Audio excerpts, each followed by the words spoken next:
আচ্ছা, আপনাদের কাছে বিলের চিকড়া মাছ কেমন লাগে? চিকড়া মাছ কি কেউ চিনেন? আমি কিন্তু আগে বাইম আর চিকড়ার মধ্যে আসলে ২ টার মধ্যে চিনতামই না যে কোনটা বাইম আর কোনটা চিকড়া। প্রায় একরকমই দেখতে। তো হ্যালো এভরিওয়ান, আসসালামু আলাইকুম। যে যেখান থেকে আমার ভিডিওটি দেখছেন আশা করি আপনারা অনেক ভালো আছেন। তো আলহামদুলিল্লাহ আল্লাহর রহমতে আমিও কিন্তু মোটামুটি ভালো আছি। তো আজকে আমি রান্না করব চিকড়া মাছ। তো এই যে দেখতে পাচ্ছেন এগুলা কিন্তু চিকড়া মাছ। তো ফার্স্ট টাইম আমি ভাবছিলাম এটা বুঝি বাইম মাছ। তো বাইম আর চিকড়া আমি এই ২ টা দেখলে আসলে গুলিয়ে ফেলি যে কোনটা বাইম আর কোনটা চিকড়া। যাই হোক, সব তো এক পেটেই যাবে আর একই রকমের মাছ খেতে একই রকম লাগে আমার কাছে। আমি আসলে এটার মধ্যে পার্থক্য বুঝি না যে কোনটা আসলে কীরকম।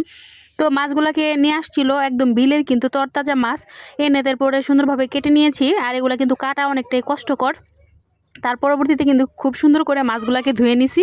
ধুয়ে নেওয়ার পরে কিন্তু চিন্তা করলাম মাছগুলাকে ভুনা করব, সেই জন্য কিন্তু যেই কথা সেই কাজ।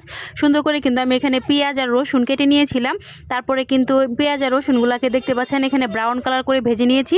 তারপরে এখানে অল্প একটু আদা জিরার পেস্ট দিয়েছি, হলুদের গুঁড়া, মরিচের গুঁড়া, পরিমাণ মতো লবণ সব কিছু দিয়ে তারপরে মশলাটাকে ভালোভাবে কষিয়ে নিতেছি। দেখতে পাচ্ছেন কষানোটা কিন্তু কমপ্লিট, একদম লাল লাল করে কিন্তু মশলাটাকে কষিয়ে নিয়েছি।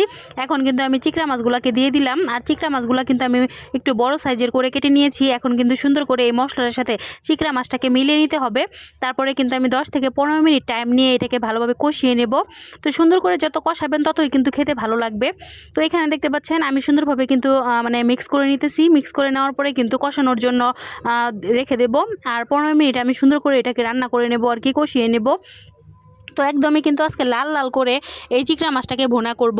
তো আপনাদের কাছে কার কার কাছে এরকমভাবে মানে ভুনা খাইতে খুবই ভালো লাগে? আমার কাছে কিন্তু যে কোনো মাছই ভুনা খাইতে ভালো লাগে, বাট মানে বাইম মাছ, চিকড়া মাছ বলেন, শোল মাছ, বোয়াল মাছ, এই ধরনের মাছগুলো একটু ভুনা খাইলে বেশি ভালো লাগে কেন জানি। তো যে দেখতে পাচ্ছেন এখানে কিন্তু সুন্দরভাবে আমার মানে কষানো কমপ্লিট হয়ে গেছে। তো এই পর্যায়ে কিন্তু আমি পরিমাণ মতো ঝোল দিয়ে দিব। আর ঝোল দেওয়ার পরে কিন্তু সুন্দরভাবে এটাকে মিক্স করে নিতে হবে। তো আমি কিন্তু বেশি টাইপের ঝোল দিই নি, অল্প পরিমাণে ঝোল দিছি। যতটুকু ঝোল দিলে আর কি এটা সুন্দরভাবে সিদ্ধ হয়ে যাবে সেই জন্য। তো দেখতে পাচ্ছেন ঝোল দেওয়া কিন্তু কমপ্লিট। এখন কিন্তু আমি ঢাকনা দিয়ে ঢেকে দেবো। আর ঢাকনা দিয়ে ঢেকে দেওয়ার পরে কিন্তু আমি 10 থেকে 15 মিনিট অপেক্ষা করব। এতে করে কিন্তু আমার রান্নাটা প্রায় কমপ্লিট হয়ে যাবে। দেখতে পাচ্ছেন সুন্দর করে কিন্তু আমি এটাকে মানে নাড়াচাড়া নিতেছি। তো এখন কিন্তু আমি ঢাকনা দিয়ে ঢেকে দিলাম, দেখতেই পাচ্ছেন। তো যে ঢাকনাটা তুলে এখন একটু নেড়ে চেড়ে নেব। তো দেখতে পাচ্ছেন আমার মাছটা কিন্তু অনেকটাই সুন্দরভাবে সিদ্ধ হয়ে গিয়েছে। তো এই পর্যায়ে কিন্তু খালি একটু পানিটা শুকিয়ে নিলেই আমার একদম রান্নাটা কমপ্লিট হয়ে যাবে, মানে ভুনাটা আর কি। তো ভুনাটা করার জন্য কিন্তু একদম সুন্দরভাবে শুকিয়ে নিলে হালকা হালকা একটু ভিজা ভিজা রাখবো আর কি। এভাবে করলে কিন্তু বেশি টেস্ট হয়, মানে ভুনা বলতে যা বোঝায় আর কি। তবে আমি যেভাবে করতেছি সেভাবে একবার হলেও ট্রাই করে দেখবেন, আশা করি আপনাদের কাছে অনেক ভালো লাগবে। এভাবে যদি চিকড়া মাছ ভুনা খান তাহলে আসলে মানে জবাবই থাকবে না, এতই মজাদার হয় বা অনেক মানে টেস্টি হয় আর কি। তো আজকের রেসিপিটি আপনাদের কাছে কেমন লাগলো অবশ্যই কমেন্ট করে জানাতে পারেন। আমার কিন্তু রান্না একদমই কমপ্লিট। সবাই ভালো থাকবেন, আল্লাহ হাফেজ।